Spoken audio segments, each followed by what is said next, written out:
Indian IAS tutorial में आपका स्वागत है। ये ध्येय आईएएस का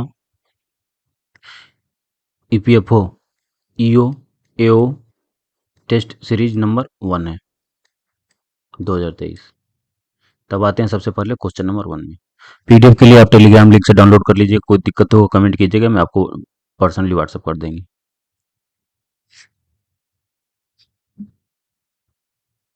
सबसे पहले क्वेश्चन में आते हैं। Fill in the blanks.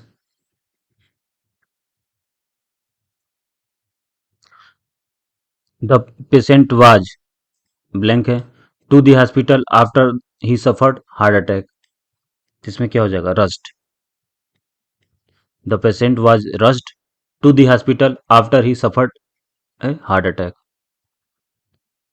Second question है दी, फिर ब्लैंक है। आप the food was so bad that I had to throw it away. तो इसमें क्या हो जाएगा? The smell of food. The smell of food was so bad that I had to throw it away. Next question number third में आते हैं। She was blank है to hear that she had been accepted into her dream university. तो क्या हो जाएगा third का? She has thrilled. ये ऑप्शन हो जाएगा।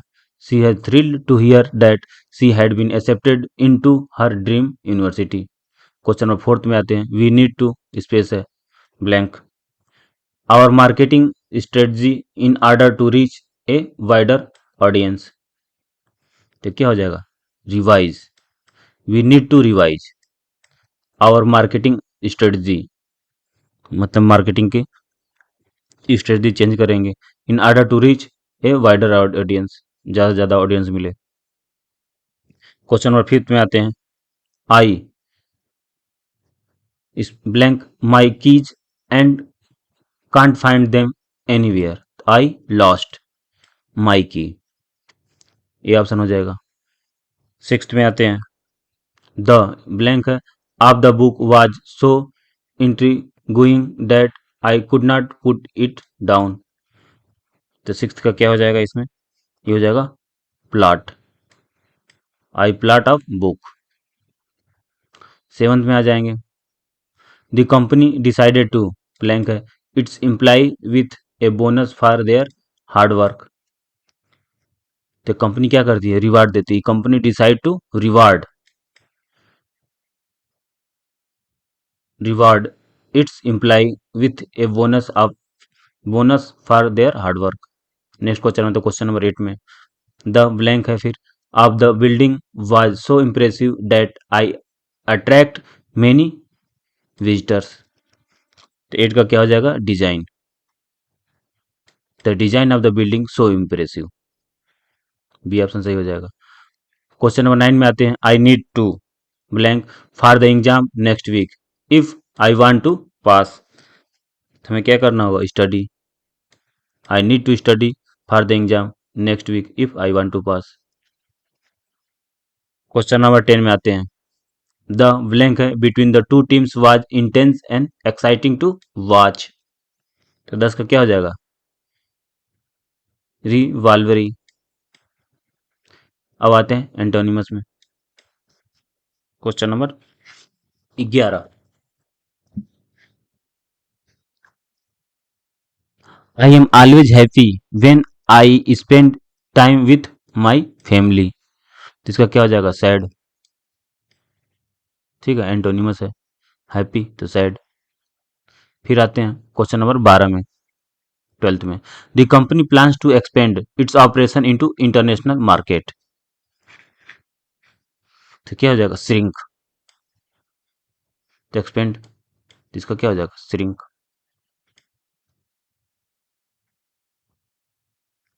The sound of the waves and gentle breeze help to calm my nerves. तो 13 का क्या हो जाएगा? काम का एंक्सियस। ये ऑप्शन सही हो जाएगा। 14 नंबर आते हैं।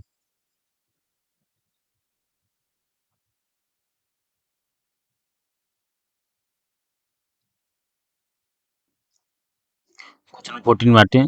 The fierce competition, fierce means क्या होता है?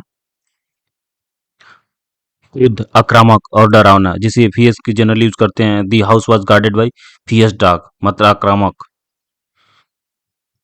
The fierce competition between two teams made for exciting game, दोनों टीमें काफी आक्रामक थी। तो इसमें क्या यूज हो जाएगा? आंसर हो जाएंगे इसके माइल्ड। नेक्स्ट आते हैं, I had no choice but to accept the job offer despite the lower salary. तो इसका क्या हो जाएगा? एक्सेप्ट का opposite reject. The benevolent businessman donate a large sum of money to the local charity। तो 16 का क्या हो जाएगा? मेलोवोलेंट, ये ऑप्शन हो जाएगा। The team suffered a crushing defeat in the championship game.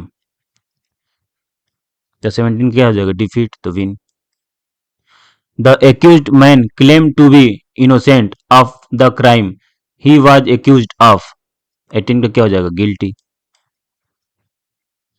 Question number 19 में आते हैं, despite the setbacks he remained hopeful that things would improve. Hopeful आशावादी हमें, ठीक है। निराशावादी पेसिमिस्टिक, ये ऑप्शन हो जाएगा।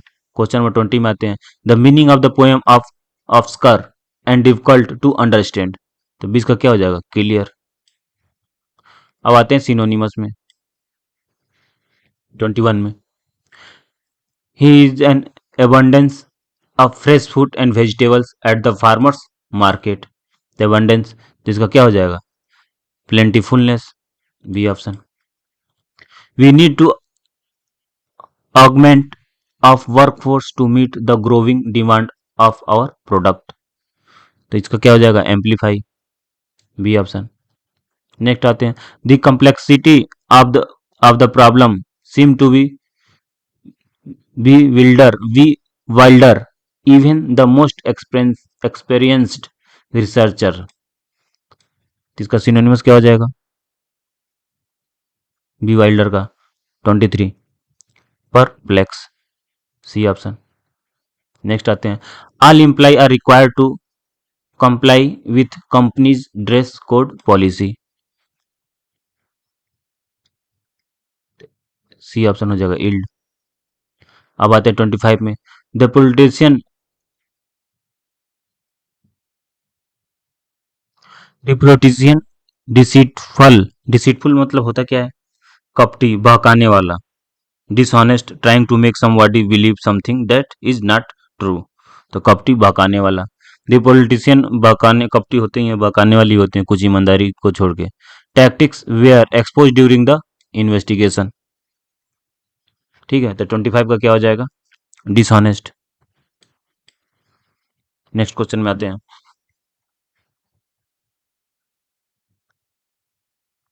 The constant noise from the construction site was starting from exasperate the residents. क्या हो जाएंगे? इरिटेट होंगे, दिन रात काम चलता रहता है। My grandmother's frugal habits help her save money for her retirement. तो 27 का क्या हो जाएगा? थ्रिफ्टी। 28 में आते हैं, the chemicals used in the manufacturing process posed a hazardous risk to the worker. तो 28 का क्या हो जाएगा? कमेंट करके जल्दी से बताइए।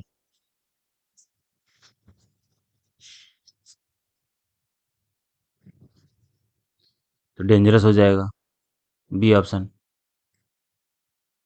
नेक्स्ट आते हैं 29 में, the soap tested insipid and lacked any real flavor। तो 29 का क्या होगा? Tasteless, B option. 30 में आते हैं,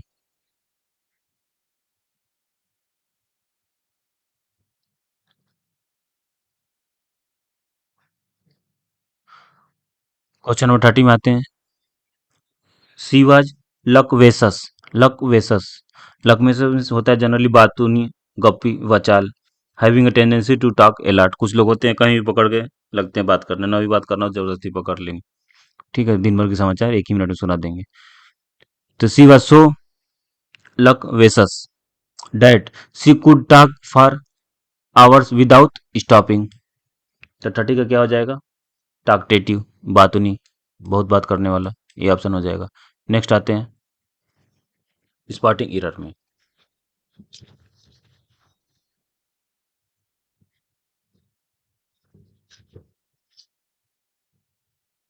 देखिए question number 31।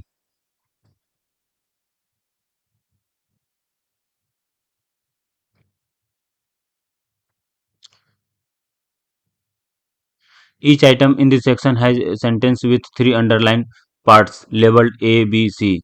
Read each sentence to find out whether there is any error in any underlined part. Indicate your response in the answer sheet against the corresponding A, B, C. If you find no error, your response should be indicates D. मतलब कोई error नहीं है तो हमारा D होगा। अब question number पहले देखते हैं। My sister's dog always greeted me with a C दे रखा है way of its tail no error. तो इसमें क्या हो जाएगा? सी होगा। इट्स क्या होगा? रिप्लेस होगा किससे? ओनली इट्स होगा। किससे रिप्लेस होगा?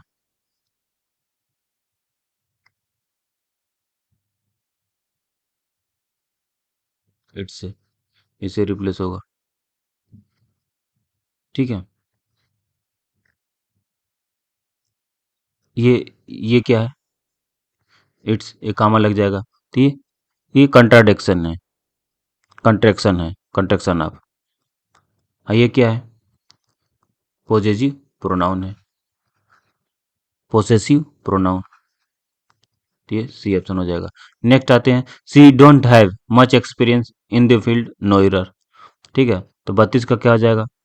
डोंट क्या होगा? रिप्लेस होगा डज नॉट। 32 का क्या हो जाएगा? ए हो जाएगा। ये किससे रिप्लेस हो जाएगा? डज नॉट से। ठीक है। सीज क्या है? सिंगुलर सब्जेक्ट है, रिक्वायर सिंगुलर वर्ब। ये क्या है? सिंगुलर सब्जेक्ट है तो रिक्वायर सिंगुलर वर्ब होगा। अब आते हैं 33 में। The manager told me that I was doing good job. D है नो एरर। तो 33 का क्या हो जाएगा?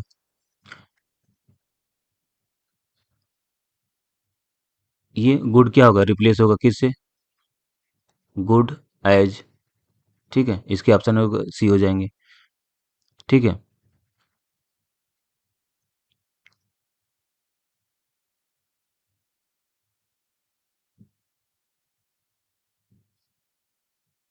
ठीक है। क्यों होगा? क्योंकि जॉब क्या है? काउंटेबल नाउन है।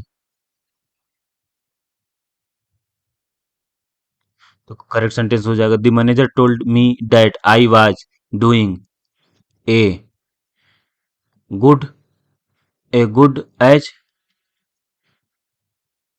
जॉब। ये क्या? काउंटेबल नाउन है, इसलिए हो जाएगा सी ऑप्शन हो जाएगा। नेक्स्ट 34 में आते हैं।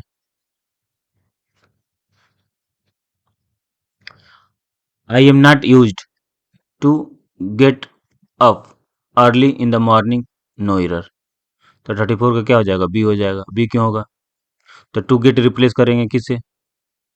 With getting.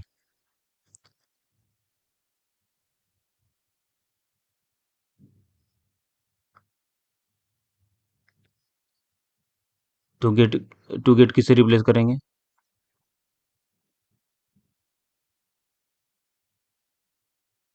I am not used to get getting. Getting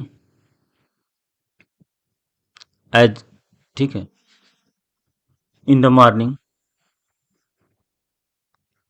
next आते हैं क्वेश्चन नंबर 35 में। She was feeling badly after eating pizza no error. तो 35 का क्या हो जाएगा? एरर कहाँ पे है? एरर बैडली में है। ठीक है। बैडली के लिए क्या होगा? सिर्फ बैड हो जाएगा। ठीक है। तो she was feeling bad after eating pizza, B option हो जाएगा। अब क्वेश्चन नंबर 36 में आते हैं। The company is planning to expand its operation to Europe D है नो एरर। तो 36 का क्या हो जाएगा, फिर आ गया ये इट्स, फिर रिप्लेस करेंगे।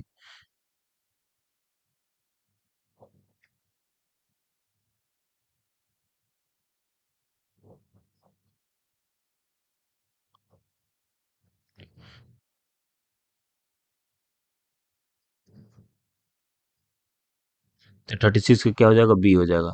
आंसर में तो सी रखा है, अब बी पे ध्यान दीजिएगा क्योंकि ये इट्स बी में है। फिर सेम ऊपर ही चीज किए थे, इट्स की जगह क्या होगा, इट्स हो जाएगा। ये क्या है, it's is a possessive noun है। इट्स इज, ये क्या है, कंट्राडिक्शन, कंट्रैक्शन। फिर आते हैं क्वेश्चन नंबर 37 में। My friend and me went to the movie last night, no error. तो 37 में क्या होगा, माई फ्रेंड एंड मी। तो मी को किससे रिप्लेस करेंगे,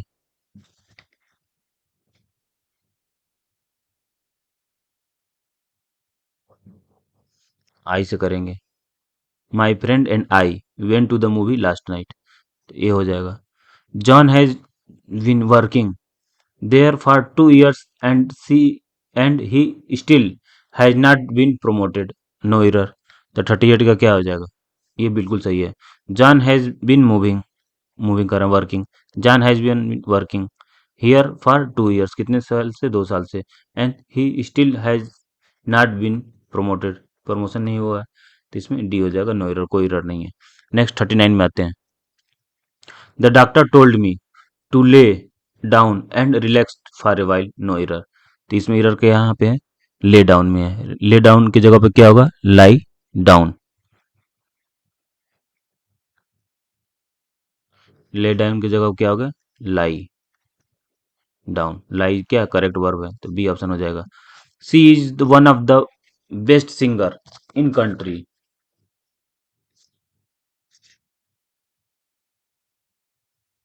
ठीक है। इसका क्या हो जाएगा, इसका हो गया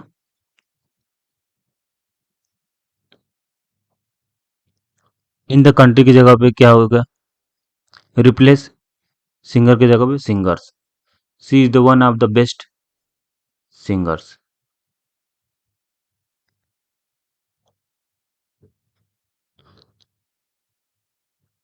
one of the implied that there is multiple singers, just one. तो इसमें क्या हो जाएगा, 40 का बी हो जाएगा।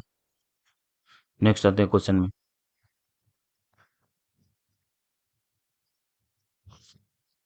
अब तेजी से देखते हैं। अब करंट वाला पोर्शन है, अब ये आसानी से कर लीजिएगा। हाल ही में किस नदी पर बने दुनिया के सबसे ऊंचे रेलवे पुल का उद्घाटन किया गया है। तो किस पे किया गया है, ये चिनाब पे, ठीक है। कब किया गया इसका उद्घाटन, 13 अगस्त को, 13 अगस्त 22 को। चिनाब नदी पर बने दुनिया के सबसे ऊंचे रेलवे पुल का उद्घाटन किया गया। यह ब्रिज फ्रांस के एफिल टावर से भी 35 मीटर ऊंचा है। चिनाब नदी का उद्गम बारालाचला दर्रे के निकट से होता है। भारत में इस नदी की लंबाई कितनी है, 1180 किलोमीटर है। यह नदी सिंधु नदी की सबसे बड़ी सहायक नदी है, तो एग्जाम में पूछ सकता है। अब आते हैं नेक्स्ट क्वेश्चन में। अगस्त 2022 को विश्व जैव ईंधन दिवस के अवसर पर प्रधानमंत्री नरेंद्र मोदी ने निम्नलिखित में से किस स्थान पर दूसरी पीढ़ी के इथेनॉल संयंत्र को वीडियो कॉन्फ्रेंसिंग के माध्यम से राष्ट्र को समर्पित किया। तो 42 का क्या हो जाएगा, ए पानीपत।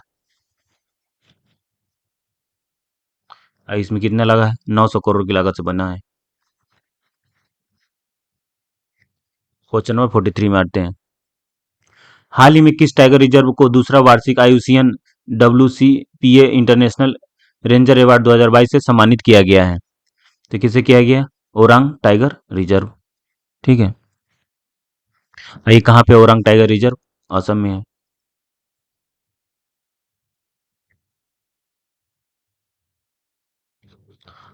ये देश का 49वां टाइगर रिजर्व है, ठीक है। और बाकी वाल्मीकि टाइगर रिजर्व कहाँ पे है? बिहार में है। दुधवा टाइगर रिजर्व उत्तर प्रदेश में है। कान्हा टाइगर रिजर्व कहाँ पे है? मध्य प्रदेश में है। अब नेक्स्ट आते हैं। सी गार्जियन 2 समुद्री अभ्यास निम्नलिखित में से किन दो देशों के बीच आयोजित किया गया है। तो किया गया चीन और पाकिस्तान। डी ऑप्शन सही है। कब हुआ था ये? 10 जुलाई से 19 जुलाई के मध्य चीन और पाकिस्तान के बीच आयोजित किया गया था। नेक्स्ट आते हैं क्वेश्चन नंबर 45 पे।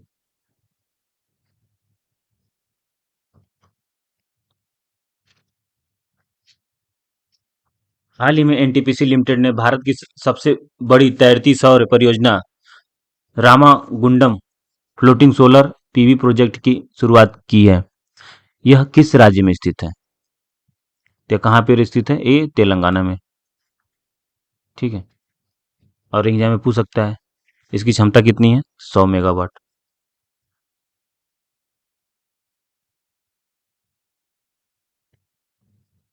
नेक्स्ट क्वेश्चन नंबर 46 में आते हैं।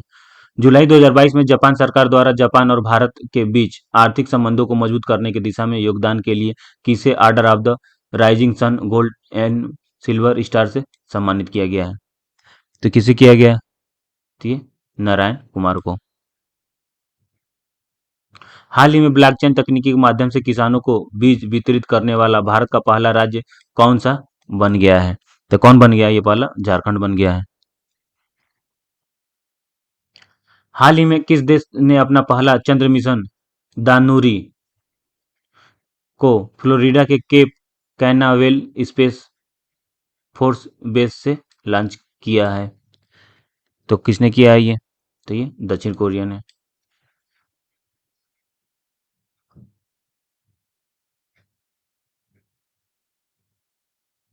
जुलाई 2022 में प्रथम खेलो इंडिया फेसिंग वुमेन लीग का आयोजन कहाँ किया गया? तो कहाँ किया गया? नई दिल्ली में। कब से कब ये खेला गया था? तो ये भी इंपॉर्टेंट है, पूछ सकता है। 25 से 29 जुलाई 2022 के मध्य खेलो इंडिया फेंसिंग वुमेन लीग का आयोजित कहाँ किया गया था? दिल्ली में। 25 से 29 जुलाई 2022। अब नेक्स्ट क्वेश्चन आते हैं। हाल ही में निम्नलिखित में से किसे विश्व बैंक का मुख्य अर्थशास्त्री के रूप में नियुक्त किया गया? तो किसे किया गया? ये न्यूज में था। ये इंद्रमित गिल को। बी ऑप्शन हो जाएगा। नेक्स्ट क्वेश्चन में आते हैं।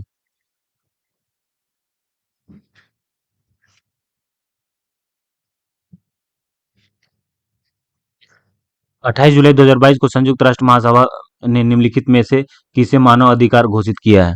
तो किसे किया है? स्वस्थ पर्यावरण का अधिकार। सी ऑप्शन है। हाल ही में संयुक्त राष्ट्र सतत विकास समाधान नेटवर्क द्वारा सतत विकास रिपोर्ट 2022 जारी किया है। यह रिपोर्ट में भारत में कौन सा स्थान प्राप्त है? तो कौन सा स्थान प्राप्त है? 121वां है। हाल ही में नीति आयोग द्वारा जारी किए गए भारत नवाचार सूचकांक 2021 में बड़े राज्यों की श्रेणी में प्रथम स्थान किस राज्य को प्राप्त है? तो किस राज्य को प्राप्त है? तो ये कर्नाटक को। निम्नलिखित में से किस संस्था द्वारा वैश्विक लैंगिक अंतराल रिपोर्ट 2022 जारी की गई है? तो वैश्विक आर्थिक मंच के द्वारा। सी ऑप्शन सही है। 55 में आते हैं। हाल ही में किसकी अध्यक्षता में राष्ट्रीय सहकारिता नीति दस्तावेज का प्रारूप तैयार करने हेतु राष्ट्रीय समिति का गठन करने का निर्णय लिया गया है? तो ये हो जाएगा सुरेश प्रभाकर प्रभु। नेक्स्ट आते हैं 56 में। अगस्त 2022 में निम्नलिखित में से किन दो देशों के मध्य उदार शक्ति नामक द्विपक्षीय युद्धाभ्यास का आयोजन किया गया है? तो कमेंट करके जल्दी से बताइए। उदार शक्ति।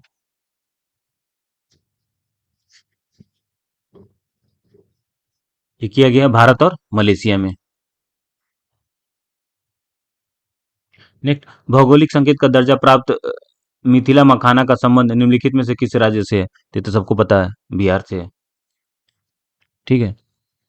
अभी बिहार में निम्नलिखित उत्पाद को जीआई टैग प्रदान किया गया है। मिथिला मखाना, सिलाव खाजा, शाही लीची, जर्दालू आम, करतनी चावल, मगही पान, मधुबनी पेंटिंग। ठीक है। अब आते हैं 58 में, नेक्स्ट में। रोगी प्रदत्ता सहायता एजेंसी पीपीएसए मॉडल जो हाल ही में समाचारों में देखा गया, निम्नलिखित में से किस रोग को नियंत्रित करने से जुड़ा है? तो किससे जुड़ा है ये?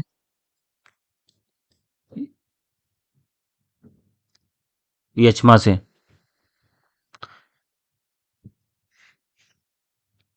ठीक है। ये पीपीएसए क्या है? Patient provider support agency. अब नेक्स्ट आते हैं 59 में। कौन सा टेनिस खिलाड़ी चारों ग्रैंड स्लैम में 80 मैच जीतने वाला इतिहास का पहला खिलाड़ी बना है? तो कौन बना है 59 का? नोवाक जोकोविच। नेशनल अप्रेंटिसशिप प्रमोशन स्कीम एनएपीएस किस केंद्रीय मंत्रालय की पहल है? तो किसकी पहल है ये?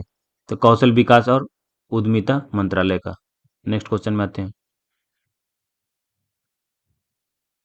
इंग्लिश बच्चे स्क्रीनशॉट ले लेंगे, बाकी पीडीएफ डायरेक्ट टेलीग्राम लिंक से डाउनलोड कर सकते हैं, ऑलरेडी मैं अपलोड कर दिया हूँ। स्वतंत्र भारत में जन्म लेने वाले पहले भारतीय राष्ट्रपति कौन है? टीवी न्यूज में था। तो अपना कौन है? द्रौपदी मुर्मू जी हैं, संथाल जनजाति की हैं। ठीक है। और 15वें नवंबर के राष्ट्रपति हैं। और कब शपथ ली थी? 25 जुलाई 2022 को। नेक्स्ट, किस देश ने 2024 के बाद अंतर्राष्ट्रीय अंतरिक्ष स्टेशन छोड़ने का फैसला किया है? तो किसने किया है? रूस ने। आईसीसी महिला ओडीआई विश्व कप 2025 की मेजबानी कौन सा देश करेगा? 2025 की बात कर रहा है, तो कौन सी देश करेगा ये? भारत। ठीक है, 25 में याद रखेंगे, भारत करेगा। नेक्स्ट आते हैं क्वेश्चन नंबर 64 में। लॉकडाउन लिरिक्स जिसे हाल ही में जारी किया गया, ये किस लेखक लेखक द्वारा लिखी गई पुस्तक है? तो किसके द्वारा पुस्तक है? संयुक्ता दास द्वारा। तो ऐसे याद रखेंगे, जो लॉकडाउन में दास बन गया। किस राज्य ने गायों को गोद लेने के लिए पुण्यकोटि दत्तू योजना पोर्टल लॉन्च किया है? तो किसने किया है ये? कर्नाटक ने। खबरों में रहा मार्तंड सूर्य मंदिर किस राज्य या केंद्र शासित प्रदेश में स्थित है? तो ये कहाँ स्थित है? जम्मू कश्मीर में। सी ऑप्शन सही हो जाएगा। किस राष्ट्रीय अपराध रिकॉर्ड ब्यूरो एनसीआरबी की रिपोर्ट के अनुसार किस शहर में 2021 में भारत में सबसे सुरक्षित शहर घोषित किया गया? तो सबसे सुरक्षित शहर कौन सा घोषित किया गया? कोलकाता। जबकि बंगाल में ही सबसे ज्यादा दंगे होते हैं, यहाँ सबसे सुरक्षित घोषित कर दिया। अब आते हैं 68 नंबर में। सभी प्रारूपों में 100 मैच मैच खेलने वाले पहले भारतीय क्रिकेटर कौन बने हैं? तो ये क्रिकेटर कौन बने हैं? ये विराट कोहली। प्रधानमंत्री नरेंद्र मोदी ने किस राज्य में भारत के पहले भूकंप स्मारक का उद्घाटन किया है? तो किसका किया है? गुजरात का। यूनेस्को की अमूर्त सांस्कृतिक विरासत सूची के रूप में अंकित होने के लिए भारत सरकार द्वारा किस नृत्य शैली को नामित किया गया है? तो किसे किया गया है ये? गरबा को। और गरबा कहाँ की है? गुजरात की ठीक है, गुजर गई गरीबी से याद करेंगे, गरीबी तो गुजरात, गरबा ऐसे को रिलेट करेंगे। नेक्स्ट क्वेश्चन में आते हैं। इंग्लिश वाले बच्चे स्क्रीनशॉट ले ले, पीडीएफ डायरेक्ट टेलीग्राम से डाउनलोड कर लेंगे। निम्नलिखित में से किस वर्ष मार्ले मिंटो सुधार को निरस्त किया गया? तो किस वर्ष ये किया गया? तो इसमें से होगा, इनमें से कोई नहीं होगा।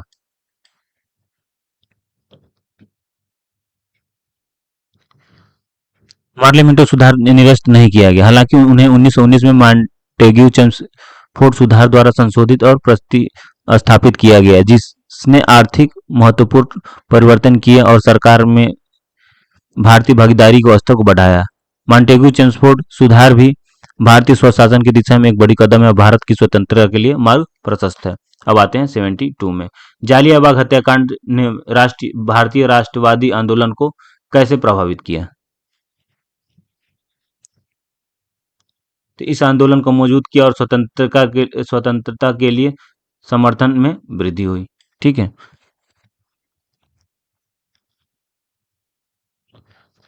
नेक्स्ट क्वेश्चन में आते हैं। साइमन कमीशन का उद्देश्य क्या था? कमेंट करके जल्दी से बताइए।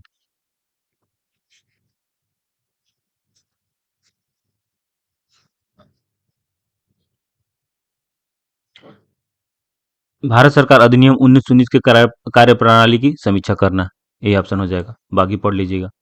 मार्ले मिंटो सुधार की प्राथमिक लक्ष्य था, तो प्राथमिक लक्ष्य क्या था? सरकार में भारतीयों को अधिक प्रतिनिधित्व प्रदान करना। सी ऑप्शन हो जाएगा। किस भारतीय राष्ट्रीय कांग्रेस नेता मोपला विद्रोह का समर्थन किया था? तो किसने किया था मोपला विद्रोह का? तो ये महात्मा गांधी ने। नेक्स्ट आते हैं क्वेश्चन नंबर 76 में।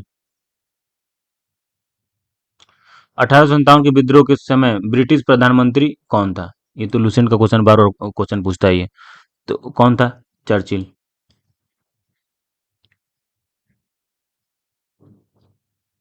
ये कब से कब प्रधानमंत्री के रूप में थे? ये भी याद रखिए। 1855 से लेकर 1865 तक, 10 ईयर तक इधर रहेंगे।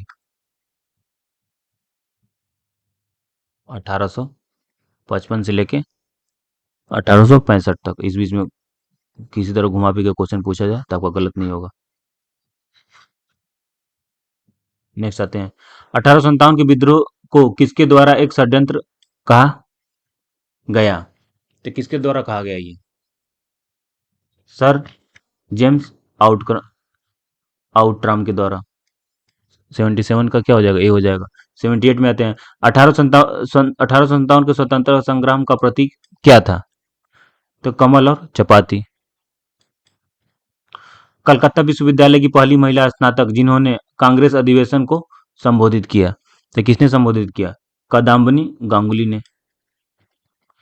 1916 में कांग्रेस के लखनऊ अधिवेशन में कौन सा निहितार्थ लिया?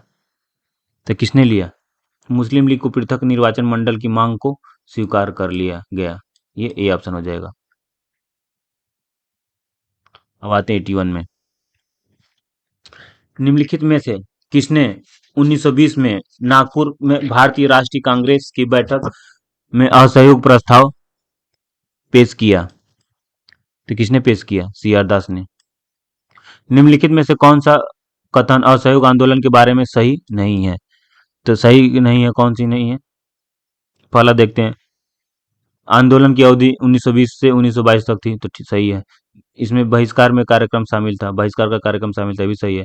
एम ए जिन्ना ने इस आंदोलन को समर्थन किया था, तो मैंने गलत पूछा, तो इसमें डी हो जाएगा, उपयुक्त में से कोई नहीं। अब आते हैं 83 में, निम्नलिखित में से कौन सा बिहार का एक नेता जिसने असहयोग आंदोलन के दौरान अपने लाभकारी अभ्यास को छोड़ दिया? तो किसने छोड़ दिया? राजेंद्र प्रसाद ने। किस घटना के बाद महात्मा गांधी ने असहयोग आंदोलन को अपनी हिमालय जैसी भूल कहा था? तो 84, तो किसने कहा था? चौरी चौरा। ठीक है, ए ऑप्शन सही हो जाएगा। 85 में आते हैं, निम्नलिखित में से किसने दिल्ली की अखिल भारतीय कांग्रेस की कमेटी की बैठक में असहयोग आंदोलन को वापस लेने के लिए गांधी जी के खिलाफ निंदा प्रस्ताव प्रस्तावित किया? तो किसने किया ये? के टी शाह ने।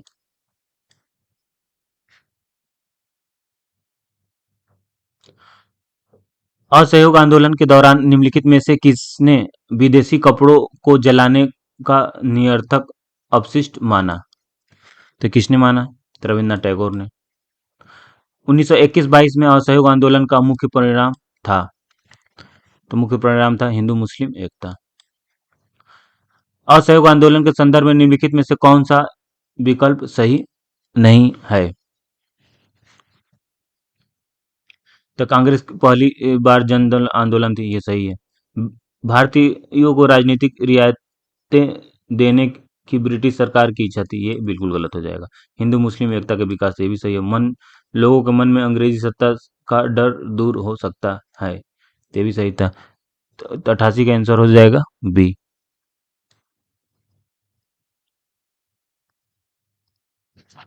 अब नेक्स्ट क्वेश्चन में आते हैं 89 में, असहयोग आंदोलन 1919-1920 के दौरान किसकी स्थापना नहीं हुई थी? तो किसकी नहीं हुई थी? बनारस हिंदू यूनिवर्सिटी की। ठीक है, क्योंकि बनारस की तो स्थापना 1916 में हो गई थी। ठीक है,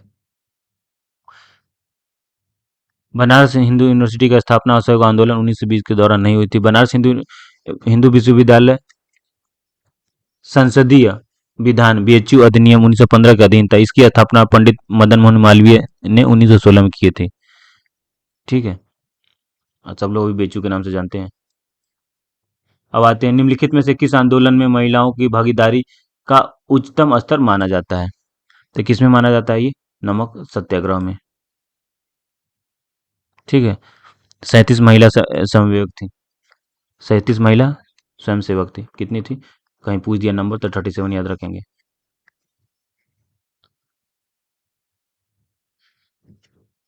91। मैं ताकत के खिलाफ अधिकार की इस लड़ाई में विश्व सहानुभूति चाहता हूँ, कथन किसके द्वारा कहा गया? तो किसके द्वारा कहा गया ये? गांधी असहयोग आंदोलन के द्वारा। महात्मा गांधी की दांडी यात्रा के बारे में निम्नलिखित में से कौन सा कथन सही नहीं है? तो कौन सा सही नहीं है? महात्मा गांधी ने समुद्र के किनारे नमक तैयार किया था। सी ऑप्शन सही है। नमक सत्याग्रह के दौरान गांधी जी की गिरफ्तारी के बाद आंदोलन के नेता के रूप में उनकी जगह किसने ली? तो किसने ली बताइए जल्दी से। ठीक, अब्बास तैयब जी ने। आचार्य विनोबा भावे को पहली बार गिरफ्तार किया गया था क्योंकि उन्होंने इसमें भाग लिया था। तो सविनय अवज्ञा आंदोलन। 94 का क्या हो जाएगा? सी हो जाएगा। निम्नलिखित में से किसने नमक अधिनियम को तोड़ने के लिए अप्रैल 1930 में तंजौर तट पर मार्च आयोजित किया था? तो किसने किया था? सी राजगोपालचारी ने। बी ऑप्शन सही हो जाएगा। निम्नलिखित में से कौन सा भारत का प्रथम स्वतंत्रता संग्राम का तत्कालिक कारण था? ये धर्म में ब्रिटिश हस्तक्षेप के बारे में संदेह। निम्नलिखित में से कौन सा चरमपंथियों और नरमपंथियों के बीच सुलह का मुख्य सूत्रधार था? तो ये था ए एनी बेसेंट। लाल कुर्ती संगठन की स्थापना की गई थी? तो जल्दी से बताइए कमेंट करके। स्वतंत्रता के बाद भारत के साम्यवादी देश बनाने के लिए। 1930 में पेशावर घटना से किसका नाम जुड़ा है? ते वीरचंद्र सिंह गढ़वाली का। जिया तरंग आंदोलन निम्न में से किस राज्य में शुरू किया गया था? तो ये मणिपुर में। विद्रोह के दौरान मोपलाओं द्वारा निम्नलिखित में से कौन सी मांग की गई? तो ये केरल में एक स्वतंत्र मुस्लिम राज्य की स्थापना।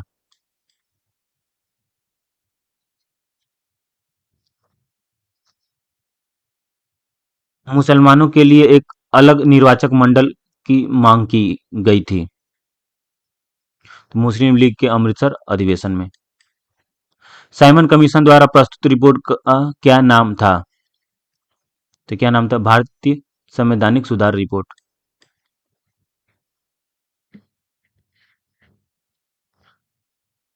निम्नलिखित में से किस नेता को मार्ले मिंटो सुधार का विरोध किया? तो किसने किया था ये? तो बाल गंगाधर तिलक ने। 1905 में ब्रिटिश सरकार के बंगाल विभाजन के निर्णय के पीछे निम्नलिखित में से कौन सा मुख्य कारण था? तो कौन सा मुख्य कारण था? क्षेत्र की प्रशासनिक दक्षता में सुधार करना। ये ऑप्शन सही हो जाएगा। नेक्स्ट, रोलेट एक्ट के विरोध में महात्मा गांधी की क्या भूमिका थी? तो भूमिका क्या थी? उन्होंने विरोध प्रदर्शनों का आयोजन किया और देशव्यापी हड़ताल का आह्वान किया। भारतीय राष्ट्रीय कांग्रेस ने साइमन कमीशन का बहिष्कार क्यों किया? क्योंकि इसमें कोई भी भारतीय सदस्य शामिल नहीं थे। ये ऑप्शन हो जाएगा। निम्नलिखित में से कौन सा मोपला विद्रोह का परिणाम था? मोपला विद्रोह तो बहुत इंपॉर्टेंट है, 2 बार पूछ दिया इसी क्वेश्चन में। इसमें कौन सा हो जाएगा? विद्रोह में अंग्रेजों को कुचल दिया गया था और कई मोपलाओं को मार डाला गया था। तो 108 का क्या हो जाएगा? बी हो जाएगा। मोपला विद्रोह जो 1921 के केरल के मालाबार क्षेत्र में हुआ था। ठीक है, कहाँ हुआ था मोपला विद्रोह? ये भी याद रखेंगे।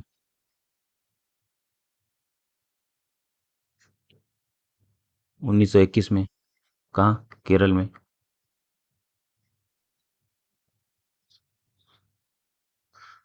1905 में बंगाल विभाजन के बाद निम्नलिखित में से किस प्रांत का गठन किया गया था? तो किसका किया गया था? बंगाल और पूर्वी बंगाल और असम का। 109 का क्या हो जाएगा? सी हो जाएगा। जालियांवाला हत्याकांड पर ब्रिटिश सरकार की तत्काल प्रतिक्रिया क्या थी? तो तत्काल प्रतिक्रिया क्या थी? उन्होंने पंजाब के में मार्शल लॉ लगा दिया। C option. जालियांवाला हत्याकांड की जांच करने वाली ब्रिटिश समिति का क्या नाम था? तो क्या नाम था? हंटर आयोग। निम्नलिखित में से कौन सा स्वदेशी आंदोलन का मुख्य उद्देश्य था? और कौन सा था? विदेशी वस्तुओं का बहिष्कार करना और भारतीय वस्तुओं को बढ़ावा देना, बी ऑप्शन सही हो जाएगा। निम्नलिखित में से भारत के स्वतंत्रता संग्राम में साइमन कमीशन का क्या महत्व था? इसने सरकार में भारतीय प्रतिनिधित्व के मुद्दे पर प्रकाश डाला। ये ऑप्शन सही हो जाएगा 113 के। निम्नलिखित में से मोपला विद्रोह फिर आ गया का मुख्य कारण क्या था? तो 114 का क्या हो जाएगा? मोपलाओं के सामने आर्थिक कठिनाइयां। रॉलेट एक्ट कितने समय तक लागू रहा है? ये भी बहुत अच्छा क्वेश्चन है। तो कितने समय तक लागू रहा ये? 2 वर्ष तक।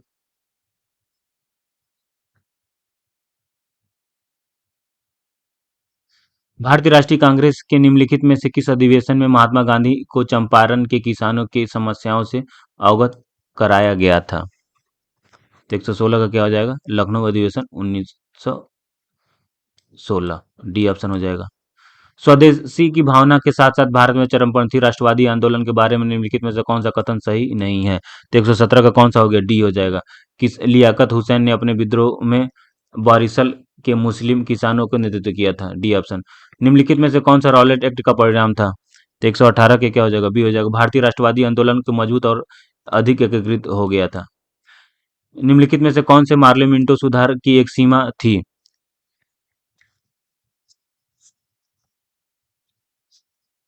तो कौन थी ये? गवर्नर जनरल के सभी कानूनों पर वीटो शक्ति को बराबर रखना, ये भी सही है। विधान परिषद में अधिकतर सदस्यों की नियुक्ति की गई थी निर्वाचन ने, ये भी सही है। निर्वाचित सीटों की संख्या अभी भी बहुत कम थी, तो उपयुक्त सभी। इसके ऑप्शन हो जाएंगे डी। निम्नलिखित में से कौन सा कार्यक्रम बंगाल के विभाजन के खिलाफ राष्ट्रवादियों द्वारा शुरू नहीं किया गया था? तो 120 का क्या हो जाएगा? असहयोग। ठीक है। इंग्लिश वाले बच्चे इसका स्क्रीनशॉट ले लेंगे या पीडीएफ टेलीग्राम से डायरेक्ट डाउनलोड कर लेंगे। ठीक है। फिर आपसे मिलते हैं नेक्स्ट क्लास में। लाइक कीजिए, सब्सक्राइब कीजिए और पीडीएफ टेलीग्राम लिंक से डाउनलोड कर लीजिएगा। जय हिंद दोस्तों। इसके नेक्स्ट पार्ट 1 घंटे में फिर लोड करता हूँ। जय हिंद। चंदन आइस ट्यूटोरियल में आपका स्वागत है। ईपीएफओ का टेस्ट दूसरा है, टेस्ट 2 है। ऑलरेडी टेस्ट 1 करा चुके हैं, प्ले लिस्ट से जाके आप रिवाइज कर सकते हैं। कोशिश करेंगे इसको 40 मिनट में पूरा करने के लिए। अब 2x में करके मात्र 20 मिनट में 120 क्वेश्चन रिवाइज कर सकते हैं। तो आते हैं सबसे पहले पहला क्वेश्चन में। पीडीएफ इसका टेलीग्राम लिंक से डाउनलोड कर लीजिएगा। मिश्रित अर्थव्यवस्था के संदर्भ में निम्नलिखित में से कौन सा कथन सही है? तो जहां राष्ट्रीय अर्थव्यवस्था में सार्वजनिक क्षेत्र के साथ साथ निजी क्षेत्र का विद्यमान हो। ठीक है, सी ऑप्शन सही हो जाएगा।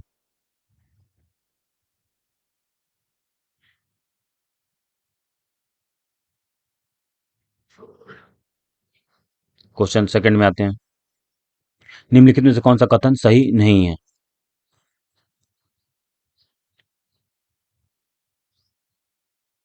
जीडीपी अस्थिरता की कारक में प्रतिनिधि वस्तुओं का भार स्थिर रहता है, लेकिन वे सीपीआई में प्रत्येक वस्तु के उत्पादन स्तर के अनुसार भिन्न होते हैं। ठीक है, तो ये गलत हो जाएगा। तो ऑप्शन इसका बी सही हो जाएगा। कौन सा सही नहीं पूछा है? जो सही है, उपभोक्ता मूल्य सूचकांक सीपीआई वस्तुओं की दी गई टोकरी की कीमत की सूचकांक जो प्रतिनिधि उपभोक्ता द्वारा खरीदे जाते थे, सही है। थोक मूल्यों के सूचकांक को थोक मूल्य सूचकांक सीपीआई, कंज्यूमर प्राइस इंडेक्स कहा जाता है। संयुक्त राज्य अमेरिका में इसे उत्पादक मूल्य सूचकांक पीपीआई के रूप में संदर्भित किया जाता है। ये भी सही है। थर्ड वन देख लेते हैं। सीपीआई में प्रतिनिधि उपभोक्ता द्वारा उपभोग की गई वस्तुओं की कीमतें शामिल है, इसलिए इसमें आयातित वस्तुओं की कीमत शामिल है। जीडीपी का अस्फीति कारक में आयातित वस्तुओं की कीमत शामिल नहीं होती है। तीनों ऑप्शन सही है बी ऑप्शन को छोड़ के। अब आते हैं क्वेश्चन नंबर थर्ड में। बेरोजगारी एक श्रेणी जो बाजार में उपलब्ध नौकरियों और बाजार में उपलब्ध श्रमिकों के कौशल के बीच बेमेल से उत्पन्न होती है। यहाँ जिस प्रकार की बेरोजगारी की चर्चा की जा रही है वो किस प्रकार की होगी? तो ये होगी संरचनात्मक बेरोजगारी, structural unemployment. Structural employment is a category of unemployment arising from mismatch between the jobs available in the market and skills of the available worker in the market. इसका सी ऑप्शन हो जाएगा। अब क्वेश्चन नंबर फोर्थ में आते हैं। स्थानांतरण भुगतान के बारे में निम्नलिखित में से कौन सा सही है? इसमें सही का हमें पहचान करना है। आपूर्ति की गई वस्तुओं के लिए घरेलू फर्म द्वारा आयात को दिया गया भुगतान, ये गलत हो जाएगा।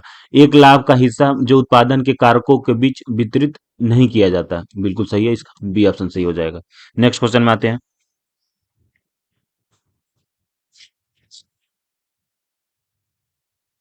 नहीं नहीं, एक बार सॉरी, इसमें यहाँ पे क्या है, नहीं है, ये ध्यान नहीं दिए, ये भी गलत हो जाएगा, दूसरा भी गलत हो जाएगा। थर्ड देखते हैं। उस व्यक्ति के लिए एक तरफा भुगतान है जिसने इसके लिए कोई पैसा या सामान या सेवा नहीं दी। उस व्यक्ति के लिए एक तरफा भुगतान है जिसने इसके लिए कोई पैसा सामान या सेवा नहीं दी या इसका आदान प्रदान नहीं किया। सबसे करेक्ट ऑप्शन स्थानांतरण भुगतान का यही है, सी ऑप्शन इसका सही हो जाएगा। सी, चार का क्या होगा? सी होगा।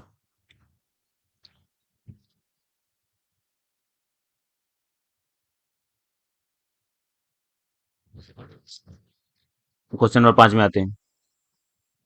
करों के प्रकार के संबंध में निम्नलिखित में से कौन सा कथन सही है? जिस कर का भार और प्रभाव अलग अलग बिंदुओं पर होता है वह अप्रत्यक्ष कर होता है।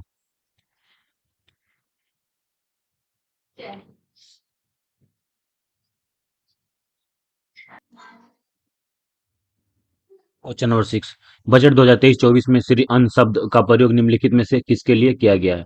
तो किसके लिए किया है? बाजरा के लिए किया गया है। ठीक है। और हैदराबाद में श्री अन्न के लिए वैश्विक केंद्र भी बनाया जा रहा है। फिर आते हैं क्वेश्चन नंबर 7 में।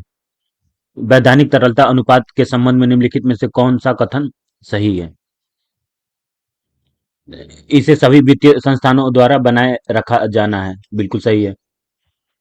इसे तरल संपत्ति के रूप में बनाए रखा जाना है, ये भी सही है। इन्हें गैर नकदी के रूप में रखने की आवश्यकता है, तो ये डी ऑप्शन सही हो जाएगा, ऑल ऑफ दी अबव हो जाएगा। नेक्स्ट क्वेश्चन में आते हैं। इंग्लिश मीडियम वाले बच्चे पीडीएफ टेलीग्राम लिंक से डाउनलोड कर लेंगे। नेक्स्ट आते हैं क्वेश्चन नंबर 8 में। बजट 2023-24 में घोषित सरकारी पहल भारत श्री निम्नलिखित में से किससे संबंधित है? तो किससे संबंधित है? प्राचीन शिलालेख के डिजिटलीकरण करना। ठीक है।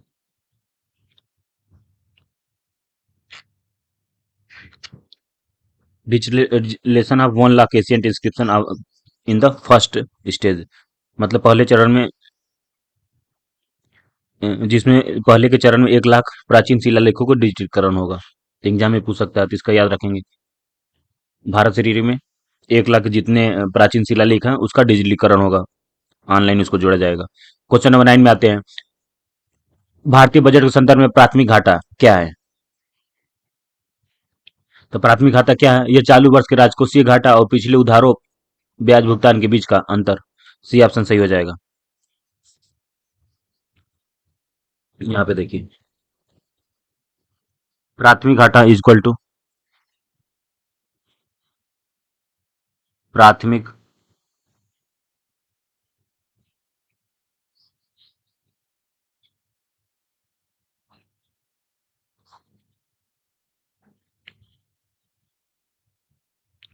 इक्वल टू राजकोषीय घाटा माइनस ब्याज भुगतान। राजकोषीय घाटा, राजकोषीय घाटा माइनस ब्याज भुगतान। ठीक है। एक वर्ष के लिए गए ब्याज देनेदारी को छोड़कर राजकोषीय घाटा प्राथमिक घाटा है।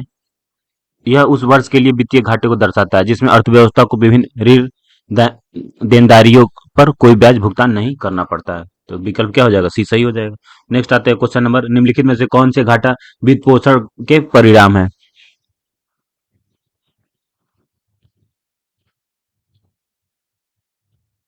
तो मुद्रास्फीति है, असमानता में वृद्धि भी है, ब्याज भुगतान की संतुलन है और बचत में प्रतिकूल है। ये चारों है, तो ऑप्शन हो जाएगा डी।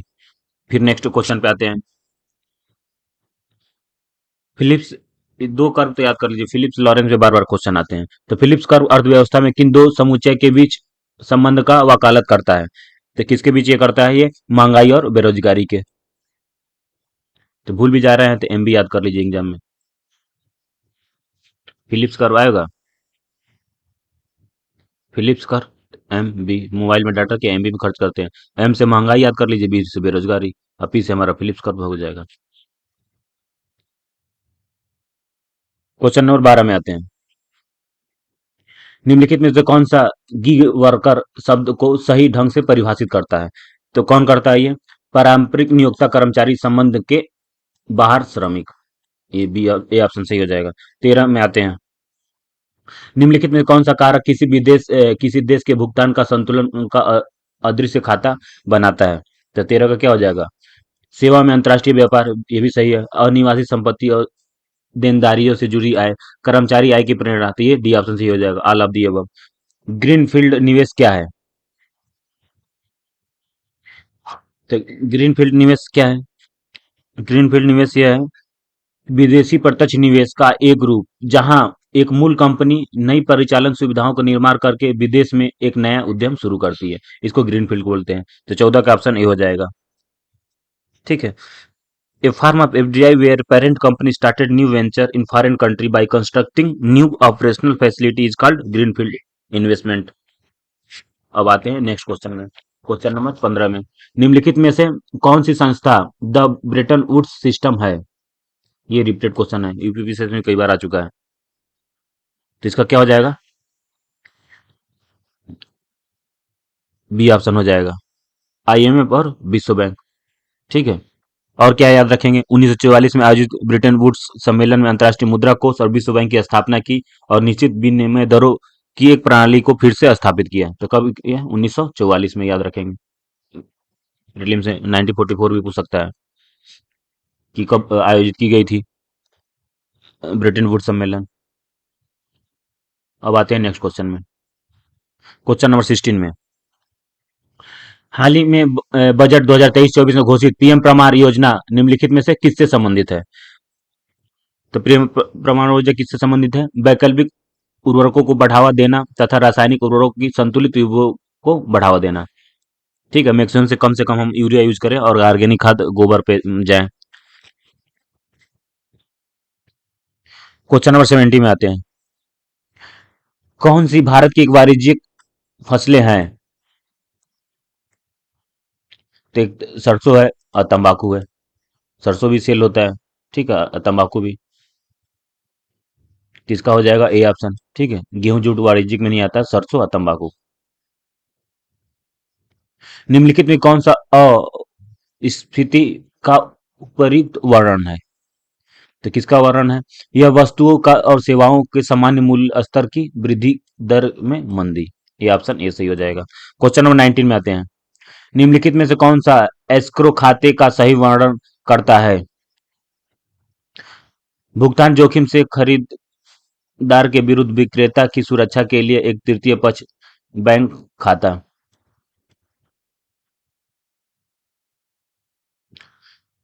प्रचंड बेरोजगारी से अधिक संभावना इनमें से किस में है? कि असंगठित क्षेत्र का। राष्ट्रीय आय शब्द निरूपित करता है बाजार कीमतों पर सकल राष्ट्रीय उत्पाद कीमतों और अप्रत्यक्ष करों को घटाकर और सब्सिडी जोड़कर प्राप्त आय। ये ऑप्शन ये सही हो जाएगा।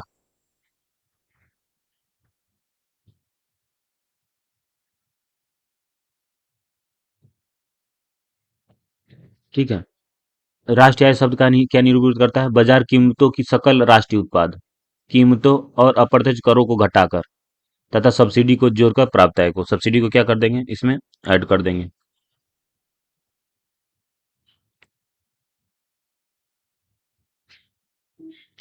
फिर नेक्स्ट क्वेश्चन में आते हैं।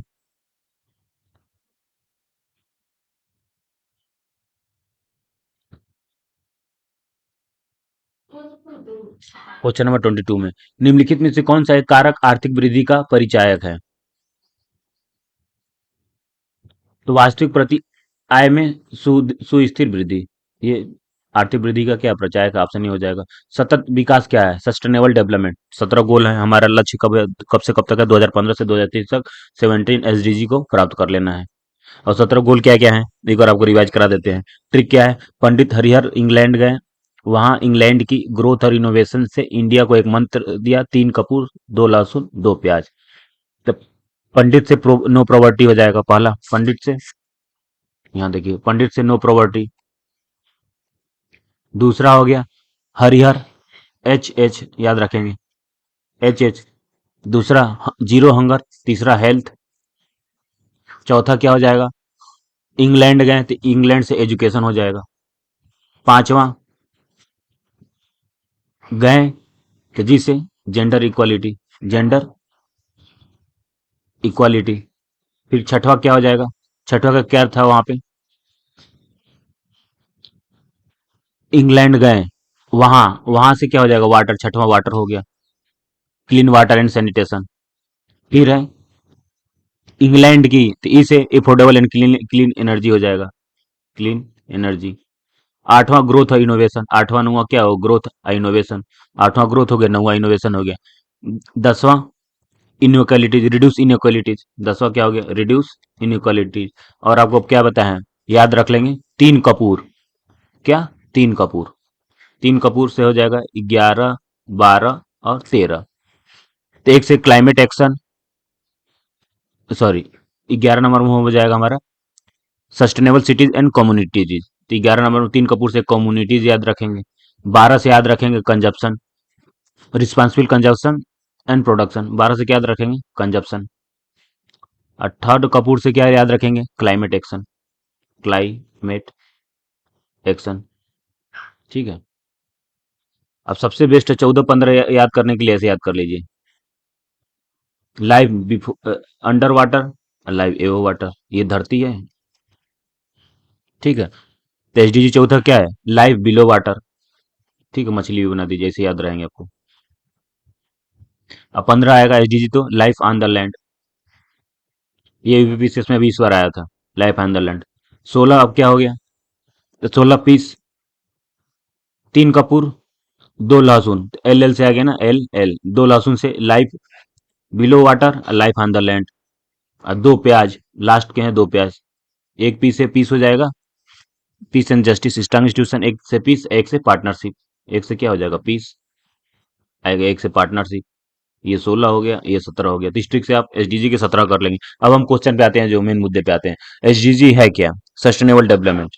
तो सस्टेनेबल डेवलपमेंट क्या है, वह विकास जो भविष्य की पीढ़ियों को अपनी जरूरतों को पूरा करने की क्षमता से समझौता किए बिना वर्तमान जरूरतों को पूरा करता है। तो ये भी सही है। प्राकृतिक संसाधनों का संरक्षण और पर्यावरण को होने वाले नुकसान और प्रदूषण को कम करने करते हुए बिजली के वैकल्पिक स्रोतों को विकास करता है। ये भी सही है। भूमि और निर्माण परियोजना को इस तरह विकसित करने का विकल्प देता है जो पर्यावरण प्रदूषण को कम करने में मदद करता है। तो इसका हो जाएगा D, all of the above. बाकी एचडीजी पे ऑलरेडी एक वीडियो बना रखे हैं, आप उसमें देख लीजिएगा। नेक्स्ट, निम्नलिखित उपायों में किन्हें मुद्रास्फीति कम करने के लिए प्रयोग किया जाता है। नकद आरक्षित अनुपात, सीआरआर में वृद्धि, राजकोषीय घाटे में कमी, ये भी किया जाता है। सांविधिक तरलता अनुपात में वृद्धि। तो ये तीनों सही हो जाएंगे, इसके डी ऑप्शन हो जाएंगे, 1, 2, 3। क्वेश्चन नंबर 25 में आते हैं। ठीक है। और इंग्लिश मीडियम वाले बच्चे जान जाएंगे। Increase in cash reverse report, CRR. ठीक है। Increase in statutory liquidity report, SLR. और रिडक्शन इज फिजिकल डिफिसिट, ये क्या है, इसको हम एसएलआर बोलेंगे। एसएलआर, यहाँ पे सीआरआर दिया ही है। ये क्या हो जाएगा, फिजिकल डिफिसिट। राजकोषीय घाटों को क्या बोलते हैं, फिजिकल डिफिसिट। तो इसके तीनों हो जाएंगे। अब आते हैं क्वेश्चन नंबर 25 में।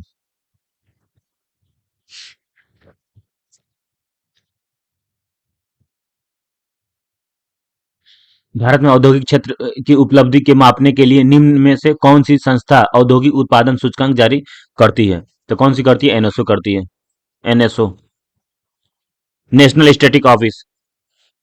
क्वेश्चन नंबर 26 में आएंगे। भारतीय अर्थव्यवस्था के संदर्भ में निम्नलिखित में से किस क्षेत्र में सकल राष्ट्रीय उत्पाद का सबसे बड़ा भाग प्राप्त होता है? तो किसे प्राप्त होता है? सेवा से, सर्विस सेक्टर। ठीक है। नेक्स्ट क्वेश्चन में आते हैं, टू क्वेश्चन नंबर 27। मुद्रा साख नीति के संदर्भ में निम्नलिखित कथनों पर विचार कीजिए। पहला कथन है, किसी अर्थव्यवस्था में वह नीति जिसके द्वारा उसमें होने वाले मुद्रा प्रवाह या प्रचलन की मात्रा विनियमित होती है। दूसरा स्टेटमेंट है, मौद्रिक एवं साख नीति की घोषणा आरबीआई द्वारा की जाती है। थर्ड स्टेटमेंट देखते हैं। अच्छा, दो ही स्टेटमेंट है, देखते हैं उपयुक्त कथनों में से कौन सा सही है। तो 27 का क्या हो जाएगा? इसमें क्या होगा? केवल दो सही हो जाएगा, बी ऑप्शन सही होगा, ओनली बी। ठीक है, ये गलत हो जाएगा। अब आते हैं क्वेश्चन नंबर 28 में। मुद्रास्फीति के संदर्भ में निम्नलिखित कथनों पर विचार कीजिए। क्या विचार करना है 28 का? पहले देखते हैं। मुद्रास्फीति सामान्यतः मांग और पूर्ति, किस पे? मांग और पूर्ति की शक्तियों द्वारा निर्धारित होती है। तो बिल्कुल सही है। अर्थव्यवस्था में मांग जितनी अधिक होगी, पूर्ति भी उतनी अधिक होगी, तो दोनों सही है, सी ऑप्शन आ जाएंगे। 28 का सी हो जाएगा। 29 में आते हैं। भारत में राष्ट्रीय आय का आकलन निम्नलिखित में से किसके द्वारा की जाती है? तो किसके द्वारा की जाती है? केंद्रीय आयोग द्वारा।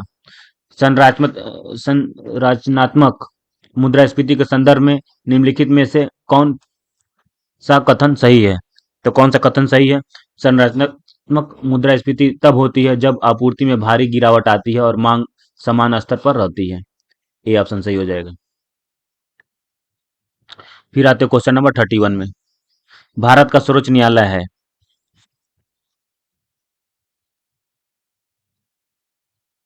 एक संघीय अदालत है, बिल्कुल सही है। नागरिकों को मौलिक अधिकार का संरक्षण है, हाँ करता है भाई, आपको पता ही है। Writ article 32। Article 32 high court के लिए 226। संविधान संरक्षक है, ये भी सही है। केंद्र और राज्यों के कानून को लागू करने वाला है, तो ये हमारा फोर्थ नहीं होगा, इसमें हो जाएगा। बाकी तीनों सही है, तो एक दो तीन डी ऑप्शन सही हो जाएगा। 31 का डी हो जाएगा।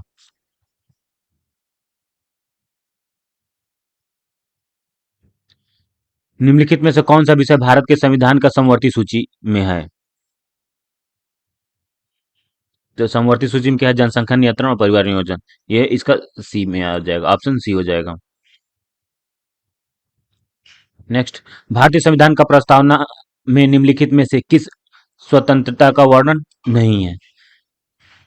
तो किसका वर्णन नहीं है? आर्थिक स्वतंत्रता का, बी ऑप्शन हो जाएगा। बाकी सबका है, विचार की स्वतंत्रता है, विश्वास की स्वतंत्रता है, ठीक है, आर्थिक होगा, इकोनॉमिक फ्रीडम नहीं है। भारत में अस्पृश्यता का निवारण निम्न में से किन उपायों द्वारा किया जाता है? कानून बनाकर, शिक्षा द्वारा, जन जागरण द्वारा, ये तीनों सही हो जाएंगे, डी ऑप्शन हो जाएगा। क्वेश्चन नंबर 35 में आते हैं। प्रावधान है और संविधान का भाग है, और हमें इसमें दिया है कौन सा सम्मिलित नहीं है। ठीक है, तो कौन सा सम्मिलित नहीं है? तो पहला देखते हैं इसमें 35 में। नागरिकता तो सबको पता है, दो में होगा, बिल्कुल सही है। निर्वाचन 15 में है, आर्टिकल 324 से भी सही है। राज्य संघ का क्षेत्र, ये 7 की जगह क्या होगा? 8 होना चाहिए। ठीक है, इसलिए ये गलत हो जाएगा। नगर पालिका तो 14 में, ये भी सही है। तो 35 का क्या हो जाएगा? सी। नेक्स्ट आते हैं क्वेश्चन नंबर 36 में। निम्नलिखित में से किस आधार के कारण नागरिक की विचार अभिव्यक्ति की स्वतंत्रता पर प्रतिबंध नहीं लगाया जा सकता है? तो भारत की संप्रभुता, लोक व्यवस्था, न्यायपालिका की अवमानना थी, ऑल ऑफ दी अबव हो जाएगा, डी ऑप्शन सही हो जाएगा। ठीक है, और ये है भारतीय संविधान का अनुच्छेद 1902 के तहत।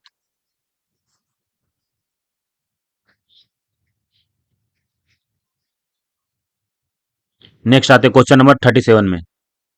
भारतीय संविधान के किस अनुच्छेद में विधि का सम्यक प्रक्रिया का सिद्धांत को शामिल किया गया है? किसका हो जाएगा? अनुच्छेद 21। ये बिहार पीसीएस में भी क्वेश्चन आया था, घुमा के पूछा था।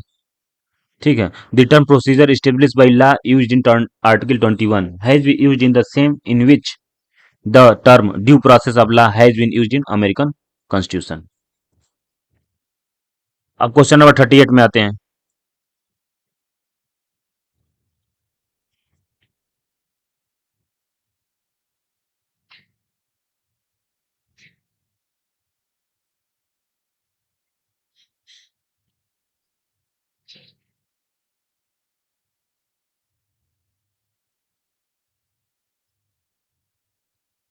निम्नलिखित में से कौन सा आध्यात्मिक शासन प्रणाली का विशेषता है? तो कौन सा विशेषता है? पहला देखते हैं। कार्यकारी की प्रमुख राष्ट्रपति होता है, बिल्कुल सही है। राष्ट्रपति मंत्रिपरिषद के चयन स्वयं करता है, ये भी सही है। राष्ट्रपति व्यवस्थापिका को भंग नहीं कर सकता है, तो ये भी सही है। तो इसमें डी हो जाएंगे, all of the above. Question number 39 में आते हैं। भारत के संदर्भ में निम्नलिखित में से कौन सा धर्मनिरपेक्ष शब्द का सही भाव व्यक्त करता है? तो पहला देखते हैं।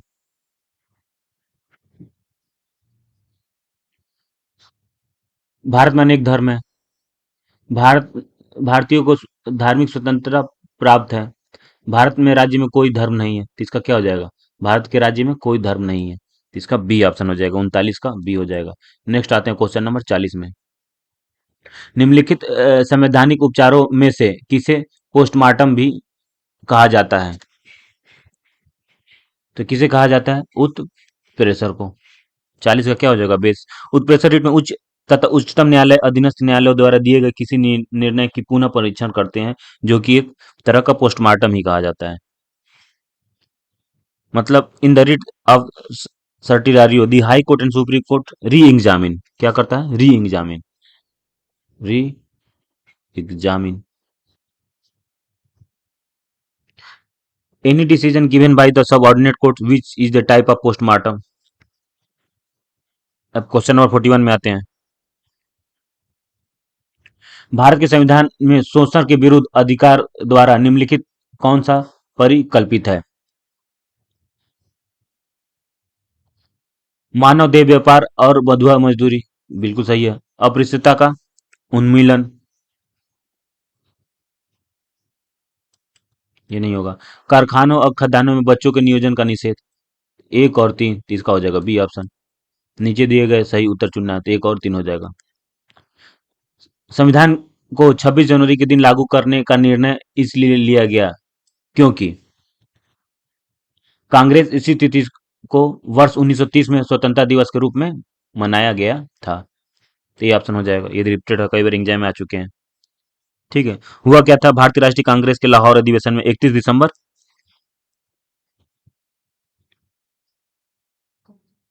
31 दिसंबर 1929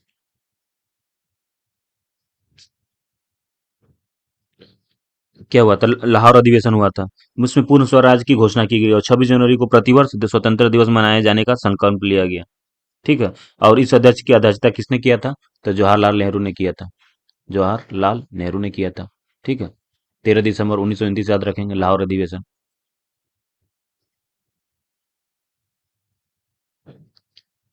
अब नेक्स्ट क्वेश्चन में आते हैं। निम्नलिखित नीति निर्देशक सिद्धांतों में कौन सा सिद्धांत उदारवादी विचारधारा पर आधारित नहीं है?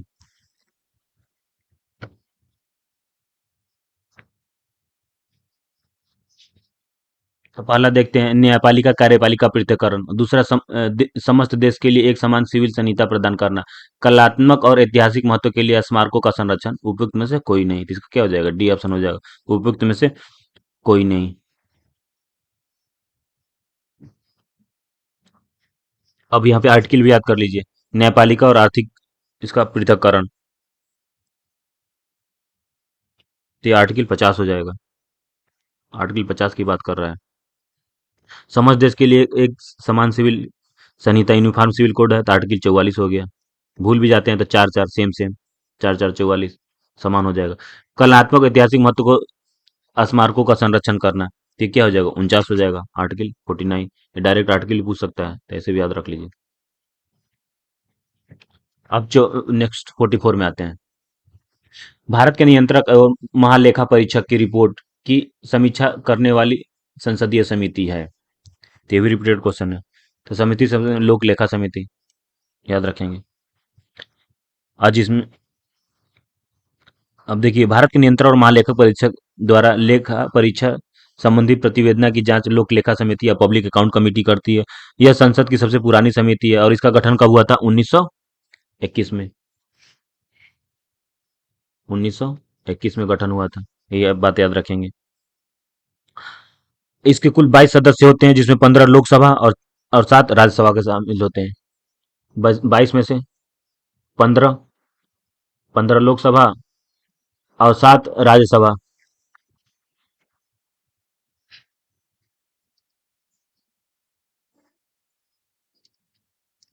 संसद के किसी सदन में मुख्य विपक्षी दल की मान्यता प्राप्त करने के लिए उस दल के कितने सदस्य होने चाहिए? तो सदन की कुल सदस्य संख्या से 1/10वां भाग होना चाहिए। इसका ऑप्शन क्या हो जाएगा? डी हो जाएगा। लोकतंत्र में विपक्ष की भूमिका उतनी ही महत्वपूर्ण होती है जितना कि सत्ता पक्ष रूलिंग पार्टी की होती है। संसद में दोनों सदनों के विपक्षी दल ओपोजिशन पार्टी होता है। विपक्ष का दर्जा उस पार्टी के दल को दिया जाता है जिसकी सदस्य संख्या उस सदन के 1/10 भाग के बराबर होनी चाहिए। लोकसभा में 55 सदस्य और राज्यसभा में 25 सदस्य होना चाहिए। लोकसभा में कितने? 55। याद रखेंगे मिनिमम। राज्यसभा में 25। नेक्स्ट क्वेश्चन में आते हैं। क्वेश्चन नंबर 46 में, करों और सरकारी कार्यों के निर्वाह से केंद्र सरकार को प्राप्त संपूर्ण राजस्व किस निधि में रखा जाता है? तो किस निधि में रखा जाता है? भारत के संचित निधि। ठीक है।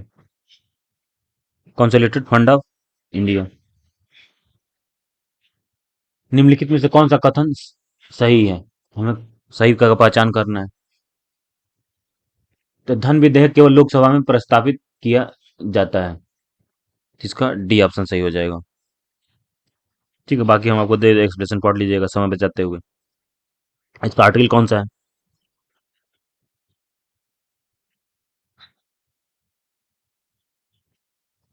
संविधान के अनुच्छेद 1091 के अनुसार धन विधेयक राज्यसभा में प्रस्तावित नहीं किया जा सकता है। धन विधेयक राष्ट्रपति की पूर्व अनुमति के पश्चात ही केवल लोकसभा में प्रस्तावित किया जाता है। तो आर्टिकल इसका है 109 के 109। 109 के पहला। नेक्स्ट क्वेश्चन में आते हैं।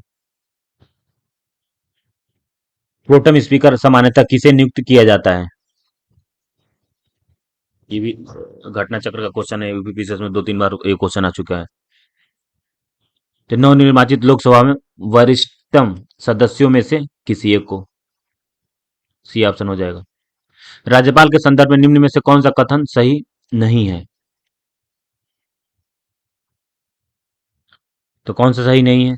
वह मृत्युदंड को क्षमा कर सकता है। ये बिल्कुल गलत हो जाएगा। इसका डी ऑप्शन है। ये कौन कर सकता है? ओनली प्रेसिडेंट के पास पावर है। प्रेसिडेंट के पास है। सॉरी।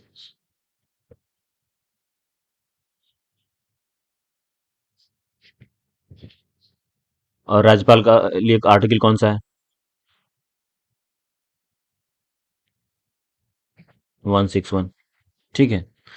आर्टिकल 161 161 के अनुसार राज्यपाल उन विषयों के संबंध में जिन पर राज्य के कार्यपालिका शक्ति का विस्तार है, किसी अपराध में दोषी की सिद्ध किए गए किसी व्यक्ति को दंड क्षमा में पार्डन, ठीक है, प्रविलंब, रिप्राइव्स, विराम, रिस्पाइट और परिहार, रिमिशन करने के अथवा दंडादेश का निलंबन, अपरिहार लघुकरण कमिट कर सकता है, परंतु मृत्युदंड वह क्षमा नहीं कर सकता है। मृत्युदंड सिर्फ किसके पास है? राष्ट्रपति के पास है। प्रेसिडेंट से याद रखेंगे, प्रेसिडेंट के पास है। कमेंट करके आर्टिकल बताइएगा। नेक्स्ट क्वेश्चन में आते हैं। क्वेश्चन नंबर 50 में, संसद नई अखिल भारतीय सेवाओं का सृजन तभी कर सकती है जब राज्यसभा से इसे राष्ट्रीय हित में घोषित करते हुए इस आशय को एक प्रस्ताव पारित किया हो। डी ऑप्शन हो जाएगा। डायरेक्ट आपको ऑप्शन करा रहे हैं समय बचाते हुए, नहीं तो वीडियो लंबा हो जाएगा। बाकी आप पीडीएफ आपको मिल जाएगा, डिस्क्रिप्शन पढ़ लीजिएगा। क्वेश्चन नंबर आते हैं 51 में, विधानसभा विघटन के बाद भी उस अध्यक्ष स्पीकर पद पर बना रहता है, जिसका क्या हो जाएगा? विधानसभा के विघटन के पश्चात गठित विधानसभा के पहली बैठक के ठीक पहले तक। ठीक है। आर्टिकल कौन सा हो जाएगा? आर्टिकल 179 सी।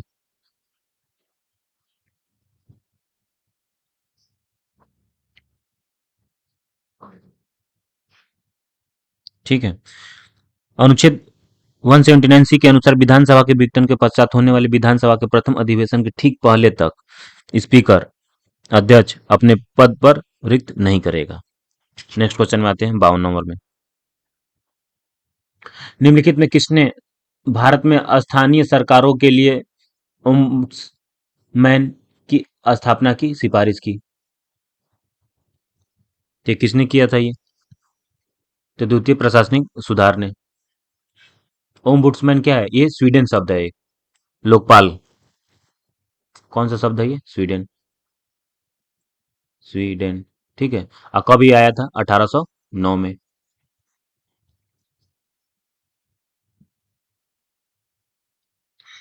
नेक्स्ट क्वेश्चन आते हैं, क्वेश्चन नंबर। निम्नलिखित में कौन सा कारक भारतीय संसद की संप्रभुता को सीमित करते हैं?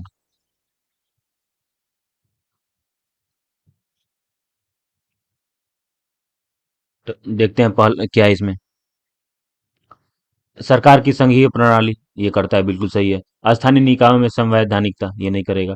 न्यायिक समीक्षा की प्रणाली जुडिशियल रिव्यू, तो 1 और 3 हो जाएगा, तो फिर 53 का ए ऑप्शन हो जाएगा। क्वेश्चन नंबर 54 आते हैं, भारत का सर्वोच्च न्यायालय एक अभिलेख न्यायालय है, इसका आशय है कि क्या आशय है? सर्वोच्च न्यायालय न्यायालय द्वारा दिए गए सभी निर्णय अभिलेख के रूप में रखे जाते हैं और जो अन्य न्यायालयों पर बाध्यकारी होते हैं। ठीक है, बिल्कुल सही है। इसका आर्टिकल क्या है? 129। एग्जाम में डायरेक्ट पूछ सकता है। 129 याद रखेंगे। 55 में आते हैं, केंद्र और राज्य सरकार के मध्य होने वाले विवादों का निर्णय करने की शक्ति उच्चतम न्यायालय के किस क्षेत्राधिकार के अंतर्गत आता है? तो किसके अंतर्गत आता है? तो मूल अधिकार के क्षेत्र के अंतर्गत। सी ऑप्शन हो जाएगा। पंचायती राज प्रणाली की प्रमुख विशेषताएं क्या है? तो पहले देखते हैं, इनमें सरकार की 3 श्रेणियां होती हैं, बिल्कुल सही है। इसका लक्ष्य गांव को सामाजिक आर्थिक न्याय का प्रदान करना है, ये भी सही है। जिला परिषद में एक सदस्य के रूप में कुछ सांसद शामिल होते हैं, ये भी सही है। आल अब्दी हो जाएगा, उर्दू सभी कथन सही है। 57 में आते हैं, राष्ट्रीय राजनीतिक दल वह होता है जो कुल वैध मतों का 6% प्राप्त कर लिया हो। तो कितने? 4 या अधिक राज्यों में। अभी ये काम किसने किया? आम आदमी पार्टी ने किया। अभी कुल कितने राष्ट्रीय पार्टी हैं? 6 हैं। 9 थी, 3 लोग हटा दिया गया, कुल 6 हैं, ये भी याद रखिएगा। क्वेश्चन नंबर 58 में आते हैं, निम्नलिखित में से कौन संविधान के 42वें संशोधन द्वारा नीति निर्देशक तत्वों में नहीं जोड़ा गया है? तो समान आचार संहिता यही नहीं जोड़ा गया, बाकी तीनों जोड़े गए हैं। शोषण के बच्चों अल्पवयों की सुरक्षा, सामान्य न्याय और निःशुल्क कानूनी सलाह, उद्योगों प्रबंधन श्रमिकों को प्रागदारी, ये तीनों जोड़े गए हैं। और ये समान आचार संहिता नहीं जोड़ा गया। ये क्या यूनिफॉर्म सिविल कोड है, किस राज्य में लागू है? तो गोवा में है। आर्टिकल, आर्टिकल यहाँ देख लीजिए, आर्टिकल 44।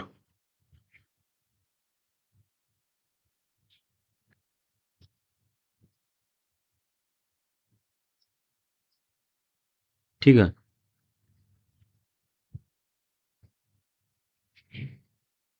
अब आते हैं क्वेश्चन नंबर 59 में, एक नागरिक के मूल कर्तव्यों के निम्न में से कौन सा कर्तव्य सम्मिलित नहीं है?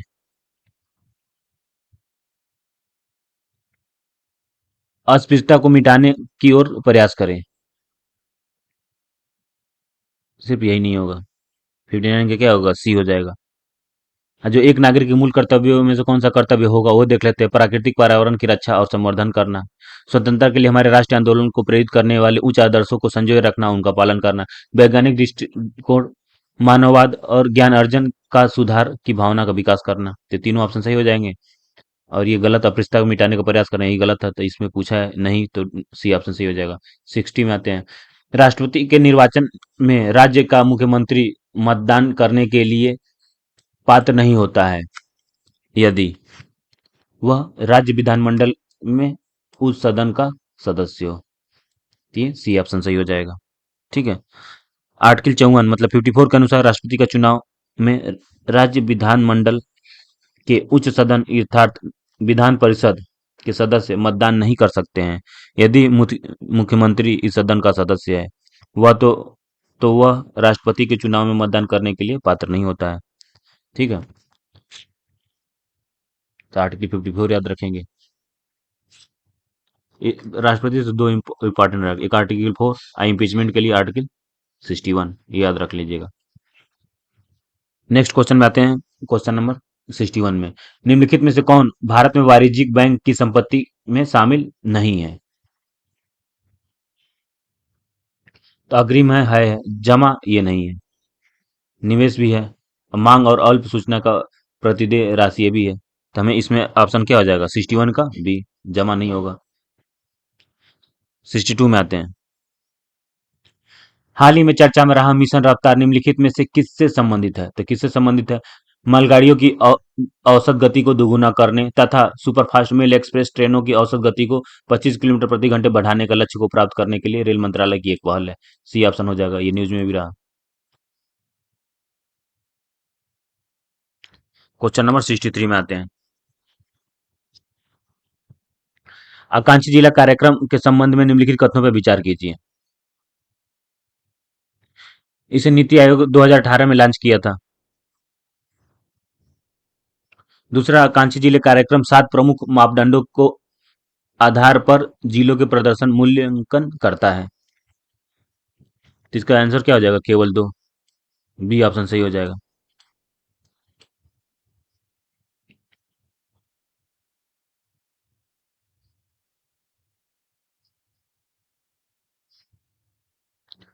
आकांक्षी जिले भारत में वे जिले हैं जो खराब और सामाजिक आर्थिक संकेतों से प्रभावित होते हैं।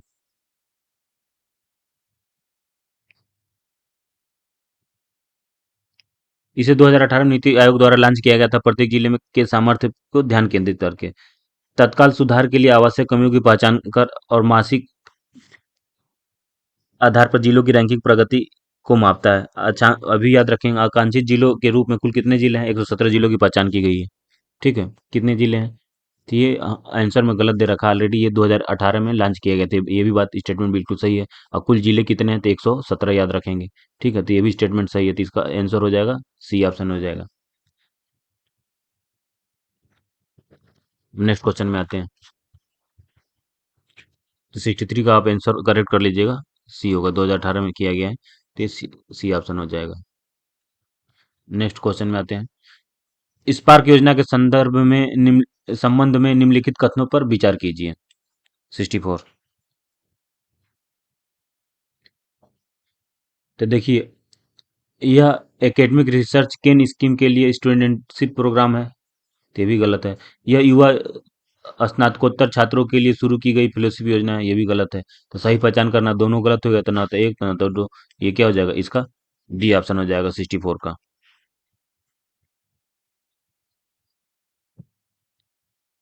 ठीक है, इसमें क्या है, central council research in Ayurvedic sciences ने studentship programme for Ayurveda research ken spark योजना विकसित करने की एक अनूठी पहल है।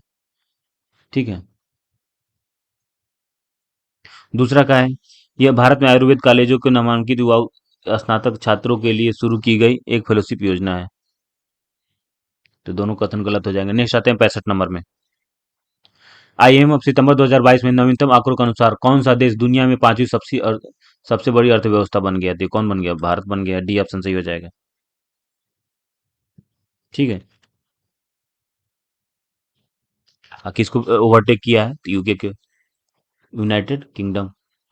ठीक है, पांचवा इकोनॉमिक बन गया है। अब आते हैं क्वेश्चन नंबर 66,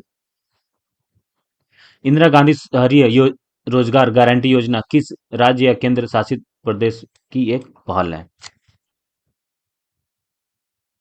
किसकी पहल है? राजस्थान की। अभ्यास धर्म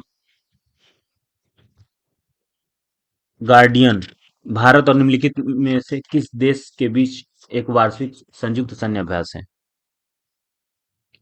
तो गार्जियन है, ज, तो ये हो जाएगा जापान, ज से गार्जियन में ज, और ज से जापान, ऐसे को रिलेट कर लेंगे। 68 में आते हैं, निम्नलिखित कथनों पर विचार करना है।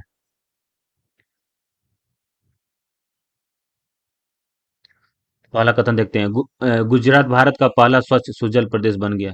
ठीक है, ये गलत हो जाएगा। स्वच्छ सुजल प्रदेश के अंतर्गत आने वाली सभी गांवों को हर घर जल ओडीएफ खुले में शौच प्लस के रूप में प्रमाणित किया गया है। बिल्कुल सही है।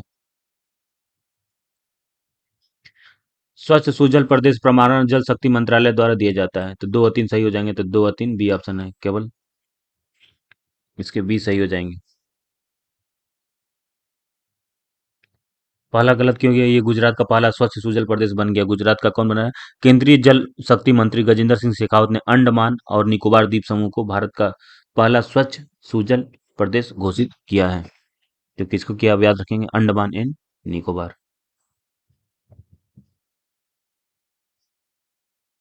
अंडमान एंड निकोबार द्वीप समूह। क्वेश्चन नंबर 69 में आते हैं। हाल ही में खबरों में रहा ऑपरेशन मेघ चक्र निम्नलिखित में से किससे संबंधित है? तो मेघ उधर बाल यौन शोषण सामग्री के प्रसार और साझा करने के खिलाफ एक अभियान है। ऑप्शन ए सही हो जाएगा। ठीक है। सीएसएम का मतलब क्या होता है? सी से चाइल्ड सेक्सुअल एब्यूज मटेरियल।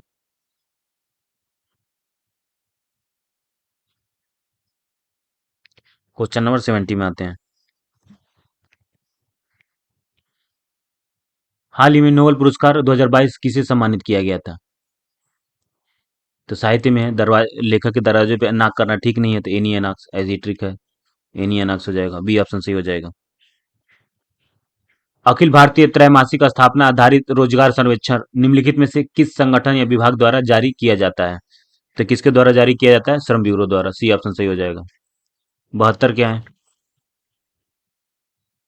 आर्थिक विज्ञान में नोबेल पुरस्कार 2022 तीन वैज्ञानिकों को किस क्षेत्र में उनके शोध के लिए दिया गया था? तो किसके लिए गया था? बैंक और वित्तीय संकटों संकटों पर शोध के लिए, ये ऑप्शन सही हो जाएगा। हाल ही में खबरों में रहा व्योमित्र निम्नलिखित में से किससे संबंधित है? तो किससे संबंधित है? आधा ह्यूमनाइड रोबोट से। 2022 के लिए नोबेल शांति पुरस्कार प्रदान किया गया।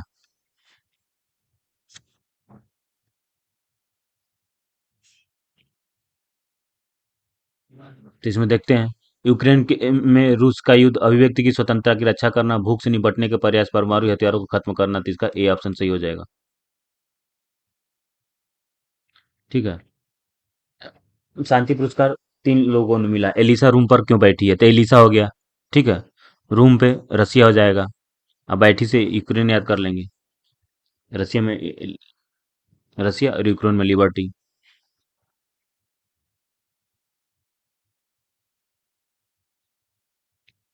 लिविंग प्लेनेट रिपोर्ट निम्नलिखित में से किस संगठन द्वारा जारी की जाती है? तो किसके द्वारा किया जाती है? विश्व वन्यजीव कोष, world wild life fund. Bathukamma Bathukamma उत्सव भारत के निम्नलिखित में से किस राज्य से संबंधित है? तो किससे संबंधित है? तो ये है तेलंगाना। कौन सी संस्था भारत में राष्ट्रीय पेंशन प्रणाली को नियंत्रित करती है? तो पेंशन फंड नियामक और विकास प्राधिकरण, पीएफआरडीए, बी ऑप्शन सही हो जाएगा। कोप 27 जलवायु पर संयुक्त राष्ट्र की 37वीं वार्षिक बैठक किस देश में आयोजित किया गया था? तो मिस्र में, शर्म अल शेख में। और अभी याद रखेंगे कोप 28 कहाँ होने वाला है? यूएई में।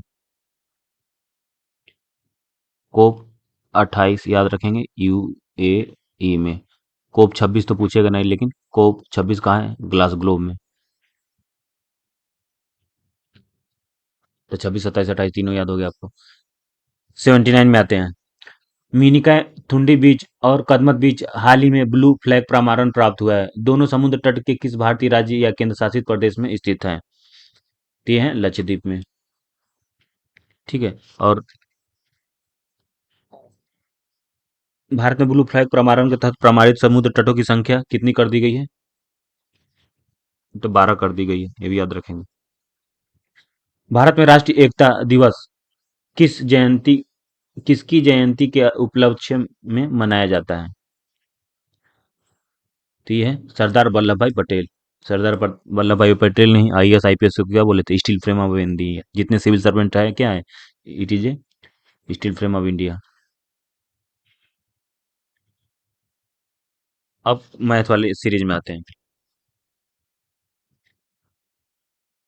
निम्नलिखित क्रम को लुप्त संख्या ज्ञात कीजिए। 3, 5, 5, 19, 7, 41, 9। तो आपको डायरेक्ट आंसर में ले चलते हैं, वहां से आपको क्लियर हो जाएगा, क्योंकि लिखने में हमें समय लगेगा और वीडियो लंबा हो जाएगा। तो अब इसको डायरेक्ट क्वेश्चन सॉल्यूशन में आ जाइए। Question number 81।